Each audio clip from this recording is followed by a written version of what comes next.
জাতির জনক মহাত্মা গান্ধী की জাতির জনক মহাত্মা গান্ধী की पवित्र गांधी और शास्त्री जयंती अवसर में भारतीय पार्टी महांगा पक्ष निश्चित कर ब्लॉक बड़खेर पंचायत गोपपुर ठारे अवस्थित गांधीपीठ में दुई जन बरपुत्रों जयंती पालित होती। बीजेपी युवनेता श्रीनिवास नायकों प्रत्यक्ष तत्वावधान में 24 नंबर जोन पूर्वतन बीजेपी सभापति त्रिविक्रम स्वाईं संयोजन में आयोजित उक्त कार्यक्रम में पूर्वतन निश्चित कोइली मंडल बीजेपी सभापति मीनकेतन दास, बीजेपी कर्मकर्ता नारायण सेठी, अमूल्य नायक, केशव महांती, अक्षय कुमार राव, सत्यानंद विश्वाल, अरक्षित बारिक, विकास मल्लिक, संजय साईं समेत बहु बीजेपी सभ्य जोग देते। अवसर में छात्र छात्री मानक खाता, कलम, पेंसिल प्रदान करा जायथिला।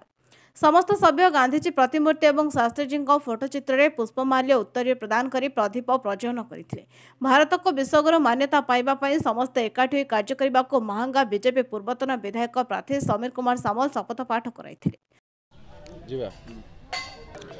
मो नाम मीनकेतन दास, भारतीय जनता पार्टी मु वरिष्ठ कार्यकर्ता एवं भारतीय जनता पार्टी निशुल्क महांगार बहु कार्यकर्ता माने ये सामिल होते।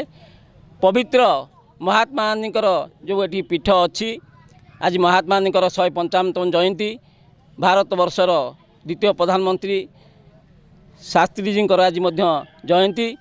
ये उपलक्षे आम ये गांधी पीठ रे पुष्पमाल्य अर्पण कलु, रामधुन कलु एवं तत्सहित किछि पिला माने जो माने पाठ पढ़ुचंती सेमानकु किछि खाता, कलम, उपकरण मध्य बंटन करागला। ये परंपरा भारतीय जनता पार्टी पूर्व हो आसूची, आज मध्य या हैला एवं निशुल्क ब्लॉक जो पणसपड़ा गांधीपीठ यह पालित है।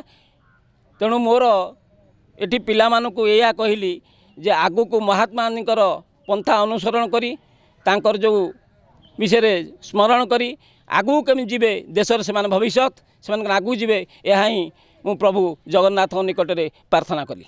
निश्चित कलु जगन्नाथ पंडा रिपोर्ट प्रयाग खबर।